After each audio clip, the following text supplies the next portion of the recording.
ఓం గురుభ్యే నమః. ముందుగా రాజేష్ గురుశ్రీకి నమస్కారాలు. నేను వెంకట్రాములు ఫ్రమ్ తాండూరు. గత 11 రోజులుగా మనీ ఇంజనీరింగ్ కోర్స్ అద్భుతంగా జరిగింది. ఈ కోర్సుకు మన గురూజీ రాజేష్ గారు తనదే శైలిలో ఎన్నో రకాల రోజు రోజుకు విభిన్నమైనటువంటి వాస్తవాలు కంటికి కనిపించే విధంగా ప్రతి వ్యక్తి సక్సెస్ కోరుకోవడంలో ఆంతర్యం ఏమిటి, సక్సెస్ ఎందుకు రావడం లేదు, సక్సెస్ రావాలంటే ఏం చేయాలి, ఎప్పటికప్పుడు ప్రతి అంశాన్ని కూలంకుషంగా మనకు ఎంతో ఉపయోగపడే విధంగా చాలా విషయాలు చెప్పడం జరిగింది. వాటిలో ఒక్కొక్కటి చెప్పడం పూర్తిగా సాధ్యం కాదు, కానీ కొన్ని విషయాలనైతే మనం తెలుసుకోవచ్చు. ఆ విషయాలనే నన్ను ఎంతగానో ముందుకు నడిపిస్తుంది. అయితే దీంట్లో ప్రతి వ్యక్తి సక్సెస్ను కోరుకుంటున్నాడు, కానీ సక్సెస్ అని మాత్రమే చూస్తున్నాడు. సక్సెస్ కావాల్సినటువంటి సక్సెస్ ఫార్ములాలు ఏముంటాయన్న సంగతి పూర్తిగా తెలుసుకోలేకపోతున్నాడు. తెలిసిన వాటిని అమలు చేయడానికి ఇబ్బందులు ఎదురవుతున్న సంగతి వివరించడం జరిగింది. అయితే దీంట్లో ఒక వ్యక్తి సక్సెస్ కావాలి అనుకుంటే ఫస్ట్ ఫెయిల్యూర్ని అంగీకరించాలని చెప్పేసి చాలా అద్భుతమైన రీతిలో చెప్పడం జరిగింది. ఏదైతే బాధ వెంబడి సంతోషం ఉంటుందో, సమస్య వెంబడి పరిష్కారం కూడా ఉంటుంది అనే సంగతి తన శైలిలోనే అద్భుతంగా వివరించే ఘట్టాన్ని మనం చాలా సందర్భాల్లో గమనించడం జరిగింది. ఎవరైనా సరే సక్సెస్ కోరుకునే కంటే ముందు సక్సెస్ కావాల్సినటువంటి చిన్న చిన్న అంశాలపైన పూర్తి శ్రద్ధతో గురు సాంగత్యంలో కావలసినటువంటి అంశాలన్నీ కూడా నేర్చుకొని వాటిని కాపీ కొట్టి అమలు చేసినట్లయితే సక్సెస్ వస్తుంది అనే సంగతి తెలుసుకోవడం జరిగింది.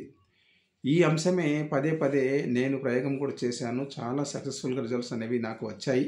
సో నాతో పాటుగా చాలామంది మిత్రులు కూడా ఇవి ఉపయోగపడతాయన్న సంగతి నాకు అర్థమైంది. అంతేకాకుండా ఏదైతే మనం ఇబ్బందులు పడుతున్నామో ఈ ఇబ్బందులన్నిటి కూడా కర్మఫలం అనేది ఉంటుంది అనే సంగతి కూడా తెలుసుకున్నాం. ఈ కర్మఫలాన్ని దూరం చేసుకోవాలనుకుంటే మనం ఉన్నటువంటి ప్రస్తుతం ఉన్నటువంటి సమాజంలో ఏమైతే కావాలో వాటిని పట్టుకుంటే కానీ సాధ్యమయ్యే పని జరగదు అని చెప్పేసి అర్థమైంది. అంతే, ఏదైతే గురువులు చెప్పినటువంటి మాటలు మనం విని తూచా తప్పకుండా అమలు చేసినట్లయితే మనలో ఉన్నటువంటి నెగిటివ్స్ని పక్కకు దొబ్బితే కానీ పాజిటివ్ మన దగ్గరికి రాదు. స్థితి మారుతేనే గతి మారుతుంది అనే సంగతి చాలా చక్కగా వివరించారు. అందులో భాగంగానే ఈరోజు మనం అందరం కూడా చాలా రకాల బాధ్యతలు, చాలా రకాల పనులు, చాలా రకాల సమస్యలు ఫేస్ చేస్తున్న సంగతి తెలిసిందే. వాటన్నిటికి కూడా పరిష్కారాన్ని చూపించే విధంగా మనం చేసే దినచర్యల్లో కొన్ని మెసులుబాట్లని కనుక మన శైలిలో మనం ప్రయోగం చేసి ముందుకు తీసుకెళ్తే అద్భుతాలు సాధించవచ్చు అనే సంగతి చాలా అద్భుతంగా వివరించే ప్రయత్నం చేశారు గురువు గారు. సో అందులోనే ఏదైతే మనం ముఖ్యంగా మనం చేస్తున్న పనిలో కృతజ్ఞతా భావం అనేది ఉండాలి అనే సంగతి చాలా చక్కగా చెప్పడం జరిగింది. కృతజ్ఞత లేకపోతే మనకు ఫలితాన్ని ఆశించడం కరెక్ట్ దొరకదని చెప్పేసి కూడా వివరించే ప్రయత్నం చేశారు. అయితే ఈ అంశాలన్నీ కూడా మనకు తెలిసినప్పటికీ కూడా కొన్ని సందర్భాల్లో వాటిని గుర్తించుకొని పాటించకపోవడమే మనం వెనుకబాటుకు ఒక అవకాశంగా కనిపించింది. ఇక నుంచి అయినా సరే మనం చేసే చిన్న చిన్న మిస్టేక్స్ని సరిచేసుకుంటూ ఏదైతే అవసరమో దాన్నే పదే పదే మనం ఊహించుకొని పని చేసినట్లయితే సక్సెస్ మన వెంబడి వస్తుంది అనే సంగతి చాలా చక్కగా మేము తెలుసుకున్నాం. దాంట్లో ముఖ్యంగా చివరిగా 11 రోజుల సారాంశం అంతా కూడా 11వ రోజులో 6 మాటల్లో గురువుగారు చాలా అద్భుతంగా చెప్పారు. వీటిని గుర్తుంచుకుంటే చాలు మనం సక్సెస్ పొందొచ్చు అనే సంగతి కూడా చాలా చక్కగా ఎక్స్ప్లెనేషన్ అనేది చేయడం జరిగింది. వాటిలో ముఖ్యంగా మొదటిది వచ్చేసరికి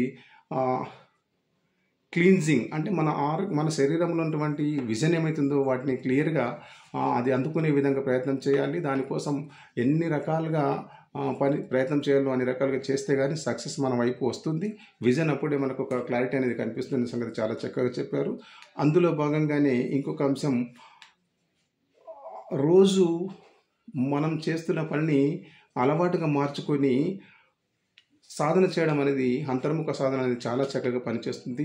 ఆ సాధనలో చాలా మిత్రులు పాల్గొంటున్నారు, నేను కూడా పాల్గొంటున్నాను. అది ప్రత్యక్షంగా నాకు రిజల్ట్స్ కూడా కనిపించింది.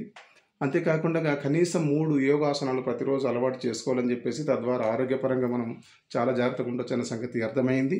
అదేవిధంగా యాక్షన్ విత్ ప్లాన్ ఉంటుంది, యాక్షన్ ఉండదు, లేదా యాక్షన్ ఉంటుంది, ప్లాన్ ఉండదు. ఈ రెండింటిలో ఏ ఒక్కటి లేకపోయినా సక్సెస్ రాదు అనే సంగతి చాలా ఎగ్జాంపుల్తో సహా వివరించే ప్రయత్నం చేశారు. కాబట్టి యాక్షన్తో పాటు ప్లాన్ కూడా ఉండాలి, అమలు చేయాలనే సంగతి అర్థమైంది. అదేవిధంగా మేము చేసే ప్రయత్నం చేస్తున్నాం. అదేవిధంగా గురువుతో కలిసి పని చేయాలి. మనం పని చేస్తున్నామని చెప్పేసి అనుకుంటున్నాం, కానీ ఎవరి ద్వారా చేస్తున్నాము, ఆ పని ఎంతవరకు అయిందన్న సంగతి కరెక్షన్ చేసుకోవడానికి మనకెవ్వరు లేకపోతే చాలా కష్టమవుతుంది. అందుకని గురు సాంగత్యంలో పని చేయాలి. ఆ గురువు కూడా మళ్ళీ మళ్ళీ గురువును మార్చడం కాకుండా సద్గురువుని ఎంపిక చేసుకొని ముందుకెళ్తే సక్సెస్ పొందొచ్చు. చిన్న చిన్న మిస్టేక్స్ సరి చేసుకుంటూ ముందుకు వెళ్ళొచ్చు అనే సంగతి అద్భుతంగా వివరించే ప్రయత్నం చేశారు. చివరిగా సేవాభావం కూడా అలవాటు చేసుకోవాలని చెప్పేసి చాలా చక్కగా వివరించే ప్రయత్నం చేశారు. మరి ఇంత చక్కటి అద్భుతమైన సలహాలు, సందేశాలు ఎప్పటికప్పుడు నాకు ప్లస్ నాలాంటి వారికి అందిస్తున్నటువంటి గురుజీ సార్ గారికి మరొకసారి పాదాభివందనం తెలియజేసుకుంటూ thank you, wish you wealth.